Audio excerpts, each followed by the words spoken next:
नमस्कार। आज हम भारत की एक बहुत ही खास और कह सकते हैं पवित्र यात्रा पर बात करने वाले हैं, चार धाम यात्रा। हाँ, नमस्कार। ये सिर्फ घूमना फिरना नहीं है ना? ये तो आस्था, भक्ति और कहीं ना कहीं खुद को पाने की एक खोज है। बिल्कुल सही कहा। और इसकी शुरुआत मतलब इसकी जो अवधारणा है वो 8वीं सदी में आदि शंकराचार्य जी ने दी थी। 8वीं सदी में? हाँ। हाँ। उनका मकसद था कि लोग इस यात्रा के जरिए आध्यात्मिक तौर पर शुद्ध हों, अपने जीवन को पवित्रता की ओर ले जाएं। उन्होंने ये 4 मठ स्थापित किए थे भारत के कोनों में। अच्छा, और ये चार धाम कौन कौन से हैं? उत्तर में है बद्रीनाथ उत्तराखंड में। हाँ, बर्फीले पहाड़ों के बीच। फिर पश्चिम में समुद्र किनारे द्वारका गुजरात में। भगवान कृष्ण की नगरी। पूर्व में जगन्नाथपुरी ओडिशा और दक्षिण में रामेश्वरम तमिलनाडु। कमाल की बात है ना, कैसे ये यात्रा पूरे भारत को मतलब चारों कोनों को एक तरह से जोड़ देती है। वही तो। और ये सिर्फ मतलब जियोग्राफिक जुड़ाव नहीं है, नहीं, बिल्कुल नहीं। ये दिखाता है कि ईश्वर हर जगह है, सर्वव्यापी है।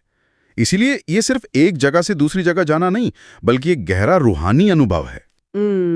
भक्ति, श्रद्धा, मोक्ष की उम्मीद, शायद ये सब भावनाएं जुड़ी हैं इससे। हाँ, सब कुछ। तो चलिए थोड़ा और करीब से जानते हैं इन धामों को।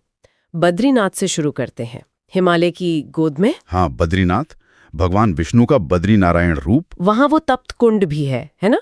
गर्म पानी का सोता और अलकनंदा नदी। बिल्कुल।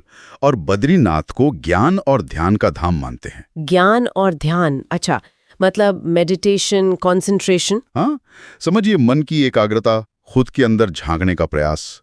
वो जो शांति है वहां की, वो शायद इसमें मदद करती है, ज्ञान की ओर ले जाती है। समझ गई।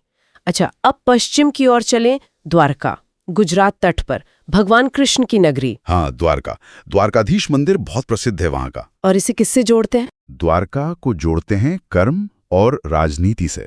कर्म यानी हमारे काम, हमारी जिम्मेदारियां। ओके। भगवान कृष्ण ने वहां राजा के रूप में कर्म का एक आदर्श पेश किया, तो ये हमें अपनी जिम्मेदारियां निभाने की प्रेरणा देता है। सही है। फिर पूर्व में आता है जगन्नाथपुरी। हाँ, पुरी। यहाँ भगवान जगन्नाथ, जो विष्णु जी का ही रूप है, अपने भाई बलभद्र और बहन सुभद्रा के साथ विराजमान है। और यहाँ की रथ यात्रा वो तो दुनिया भर में फेमस है। वो तो है ही। और पुरी असल में भक्ति और समानता का प्रतीक है। समानता कैसे? वो जो रथ यात्रा होती है उसमें देखिए, हर वर्ग के लोग बिना किसी भेदभाव के एक साथ मिलकर रथ खींचते हैं, शामिल होते हैं।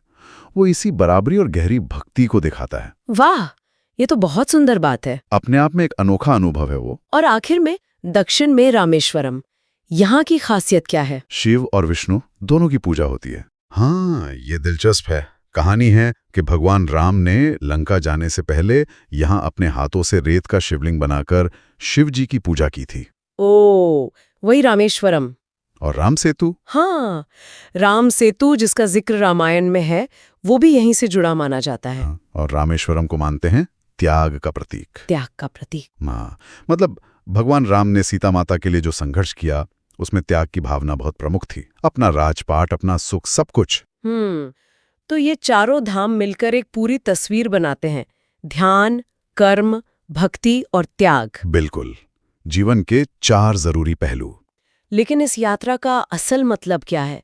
लोग इतनी मुश्किल यात्रा क्यों करते आए हैं सदियों से? देखिए, एक तो है हिंदू मान्यता कि 4 धाम की यात्रा करने से पाप धुल जाते हैं, कर्म सुधरते हैं और मोक्ष का रास्ता खुल सकते हैं। मोक्ष यानी जीवन मृत्यु के चक्र से मुक्ति। हाँ, लेकिन इससे भी बढ़कर ये एक तरह की अंदरूनी सफाई है, शारीरिक भी, मानसिक भी और आध्यात्मिक भी। तो ये सिर्फ धार्मिक यात्रा नहीं हुई, ये खुद को बेहतर बनाने का एक तरीका भी हुआ। हाँ, कह सकते हैं। ये चारों पहलू, बद्रीनाथ का ध्यान, द्वारका का कर्म, पुरी की भक्ति और रामेश्वरम का त्याग, क्या ये हमारी रोजमर्रा की जिंदगी के लिए भी कोई सीख देते हैं? जरूर देते हैं। ये जीवन के 4 जरूरी स्तंभों की तरह हैं। जैसा मैंने कहा, हमें मन की शांति के लिए ध्यान चाहिए, अपनी जिम्मेदारियां निभाने के लिए कर्म चाहिए, ईश्वर या अपने आदर्शों के प्रति समर्पण के लिए भक्ति चाहिए, और दूसरों के लिए या किसी बड़े लक्ष्य के लिए कुछ छोड़ने का भाव यानी त्याग भी जरूरी है। हाँ, इन चारों का संतुलन जरूरी है शायद। बिल्कुल,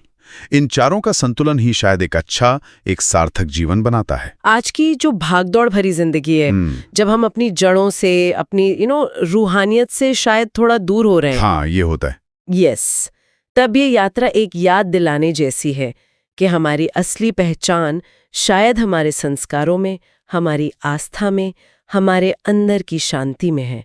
यात्रा सिर्फ देखने के लिए नहीं होती, वो अनुभव करने और जीने के लिए होती है। बहुत अच्छी बात कही। और इसी सोच पर एक आखिरी सवाल हम अपने सुनने वालों के लिए छोड़ जाते हैं। हाँ, कि आज के समय में मान लीजिए हम शारीरिक रूप से 4 धाम की यात्रा नहीं भी कर पाते हैं, तो भी इन 4 धामों के जो प्रतीक हैं, ध्यान, कर्म, भक्ति और त्याग, ये हमारे अपने जीवन को, हमारी जिम्मेदारियों को समझने और निभाने में कैसे राह दिखा सकते हैं, इस पर जरूर सोचिएगा।